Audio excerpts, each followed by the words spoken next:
بسم اللہ الرحمن الرحیم۔ السلام علیکم ورحمۃ اللہ وبرکاتہ۔ غزوہ خندق کے موقع پر ایک رات سخت آندھی اور شدید سردی تھی۔ حضور نبی کریم صلی اللہ علیہ وآلہ وسلم نے ایک جانثار کو دشمنوں کی خبر لانے کا حکم فرمایا اور دعا دی، اے اللہ تو اس کی حفاظت فرما، سامنے سے اور پیچھے سے، دائیں سے اور بائیں سے، اوپر سے اور نیچے سے۔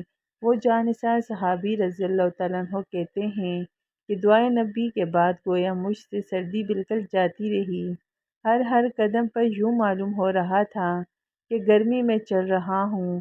دشمنوں کا جائزہ لے کر رسول اللہ صلی اللہ علیہ وآلہ وسلم کی خدمت میں حاضر ہوا اور حالات گوش گزار کیے، تب سردی کا احساس ہوا۔ پیارے آقا صلی اللہ علیہ وآلہ وسلم نے مجھے اپنے قریب کیا اور قدمین مبارکہ کے پاس سونے کے لیے جگہ دے دی، پھر اپنی بابرکت چادر کا کنارہ مجھ پر ڈال دیا۔ یہ کرم نوازی دیکھ کر میں اپنا پیٹ اور سینہ سرکار مدینہ صلی اللہ علیہ وآلہ وسلم کے بابرکت قدموں سے بار بار مس کرتا رہا۔ صبح ہوئی تو دشمن بھاگ چکا تھا۔ ناظرین، روز قیامت میت رسول کی سند پانے والے رحمت عالم صلی اللہ علیہ وآلہ وسلم کے قدموں سے لپٹ کر خوب برکتیں لینے والے وفادار اور جانثار بلند مرتبہ صحابی رسول، ایران کے سابقہ پایہ تخت مدائن کے گورنر حضرت حذیفہ بن یمان انصاری رضی اللہ تعالیٰ عنہ تھے۔ آپ رضی اللہ تعالیٰ عنہ کی کنیت ابو عبداللہ جبکہ لقب صاحب سر رسول اللہ ہے، یعنی رسول اللہ صلی اللہ علیہ وآلہ وسلم کے رازدان۔ آپ رضی اللہ تعالیٰ عنہ کے والد ماجد کا نام حضرت حسل یا حسیل تھا، مگر یمان کے لقب سے مشہور ہوئے۔ مکہ مکرمہ کے قبیلہ ابس سے تعلق تھا۔ کچھ وجوہات کی بنا پر مکہ چھوڑ کر مدینے میں رہائش اختیار کر لی تھی اور آپ کے والد نے یہیں شادی کی۔ یوں حضرت حذیفہ رضی اللہ تعالیٰ عنہ کی پیدائش مدینے میں ہوئی۔ اسی وجہ سے حضرت حذیفہ رضی اللہ تعالیٰ عنہ فرماتے ہیں کہ جب نبی کریم صلی اللہ علیہ وآلہ وسلم نے مجھے اختیار دیا کہ میں اپنا شمار گروہ مہاجرین میں کروں یا انصار میں، تو میں نے گروہ انصار کو پسند کیا۔ آپ رضی اللہ تعالیٰ عنہ منافقین اور علامات نفاق کی خوب پہچان رکھتے تھے، چنانچہ ایک مرتبہ حضور نبی کریم صلی اللہ علیہ وآلہ وسلم نے آپ رضی اللہ تعالیٰ عنہ کو اپنے قریب بلایا اور ایک ایک منافق کا نام بتایا۔ یہی وجہ تھی کہ جب بھی جنازہ آتا تو امیر المومنین حضرت عمر فاروق رضی اللہ تعالیٰ عنہ معلوم کرواتے تھے کہ حضرت حذیفہ رضی اللہ تعالیٰ عنہ جنازے میں شامل ہیں یا نہیں۔ اگر حاضرین کہتے وہ موجود ہیں تو آپ رضی اللہ تعالیٰ عنہ نماز جنازہ پڑھا دیتے، اور اگر یہ کہتے کہ وہ موجود نہیں ہیں تو آپ اس میت کے بارے میں شک کرتے اور نماز پڑھانے سے رک جاتے۔ حضرت عمر فاروق رضی اللہ تعالیٰ عنہ نے ایک مرتبہ حضرت حذیفہ رضی اللہ تعالیٰ عنہ سے پوچھا، کیا میرے سرکاری نمائندوں میں کوئی منافق ہے؟ آپ نے کہا، صرف ایک ہے۔ فرمایا، مجھے بتائیے وہ کون ہے؟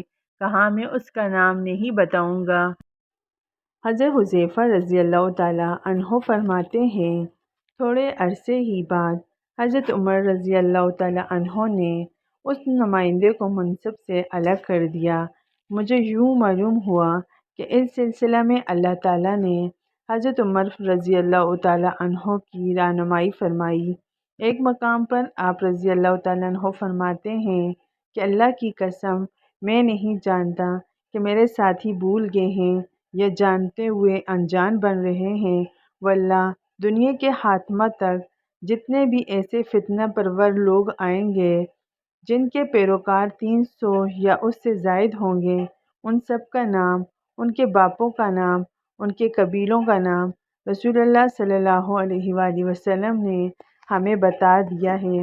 حضرت عمر فاروق رضی اللہ تعالیٰ عنہ جب کسی شخص کو کوئی عہدہ سپرد فرماتے تو وہاں کے لوگوں کے نام یہ تحریر دیتے کہ جب تک یہ تمہارے درمیان عدل کریں تو تم ان کی اطاعت کرنا، لیکن آپ رضی اللہ تعالیٰ عنہ کو مدائن کے گورنر کا عہدہ عطا کرنے کے بعد یہ تحریر فرمایا، لوگوں ان کی اطاعت کرنا اور جو کچھ یہ طلب کریں وہ انہیں دے دینا۔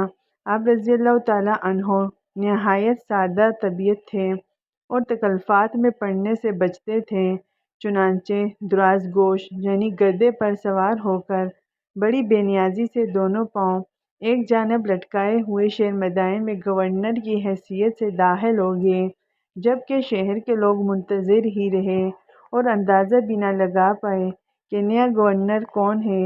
بعد میں معلوم ہوا تو دوڑ کر آپ رضی اللہ تعالیٰ عنہ کی خدمت میں حاضر ہوئے۔ اس وقت آپ رضی اللہ تعالیٰ عنہ نے ہاتھ میں پکڑی ہوئی روٹی اور بوٹی تناول فرما رہے تھے۔ لوگوں نے ضروریات کے بارے میں دریافت کیا تو آپ نے فرمایا، اپنے لیے کھانا اور گدھے کے لیے چارہ دن میں صرف 2 مرتبہ چاہیے۔ حضرت عمر فاروق رضی اللہ تعالیٰ عنہ کو جب آپ کی مدائن سے واپسی کی اطلاع ملی تو مدینے آنے والے راستے پر آپ کا انتظار کرنے لگے تاکہ آپ کی پہلے والی اور موجودہ حالت کو ملاحظہ فرما سکیں۔ جب آپ رضی اللہ تعالیٰ عنہ کو پہلی حالت پر دیکھا، یعنی گورنری کے بعد بھی خالی ہاتھ ہی تھے، تو خوش ہو کر آپ کو گلے سے لگا لیا اور فرمایا، تم میرے بھائی اور میں تمہارا بھائی ہوں۔ آپ رضی اللہ تعالیٰ عنہ نے غزوہ بدر کے علاوہ تمام غزوات میں شرکت کی۔ دور فاروقی میں نہاوند کی جنگ میں امیر لشکر حضرت نعمان بن مکرن رضی اللہ تعالیٰ عنہ کی شہادت کے بعد جھنڈا اپنے ہاتھ میں لیا۔ 22 ہجری میں ہمدان، رے اور دینور کی فتوحات کا سہرا آپ کے سر پر سجا۔ بوقت انتقال بہت زیادہ رو رہے تھے۔ کسی نے وجہ پوچھی تو فرمایا، اس لیے نہیں رو رہا کہ دنیا چھوٹ رہی ہے، کیونکہ موت مجھے محبوب ہے، لیکن رونے کی وجہ یہ ہے کہ میں نہیں جانتا کہ جب مجھے آگے پیش کیا جائے گا تو اللہ مجھ سے راضی ہوگا یا ناراض۔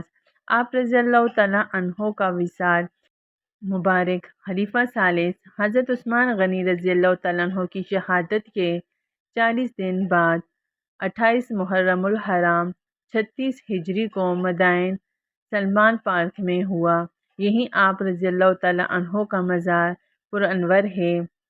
وصال کے سینکڑوں سال بعد غالباً 20 ذی الحجہ 1351 ہجری کے دن قبر میں نمی آ جانے کے باعث حضرت حذیفہ اور حضرت جابر رضی اللہ تعالیٰ عنہ کے اجسام مقدسہ کی منتقلی ہوئی تو پوری دنیا سے آنے والے لاکھوں زائرین نے اپنی آنکھوں سے دیکھا کہ الحمدللہ عزوجل دونوں اصحاب رسول رضی اللہ تعالیٰ عنہ کے اجسام مقدسہ اور پاکیزہ کفن یہاں تک کہ داڑھی مبارک کے بال تک بالکل صحیح سلامت تھے۔ اجسام مقدسہ کو دیکھ کر یوں محسوس ہوتا تھا کہ شاید انہیں رحلت فرمائے ہوئے 2-3 گھنٹے سے زائد وقت نہیں گزرا۔ قبر کھل گئی،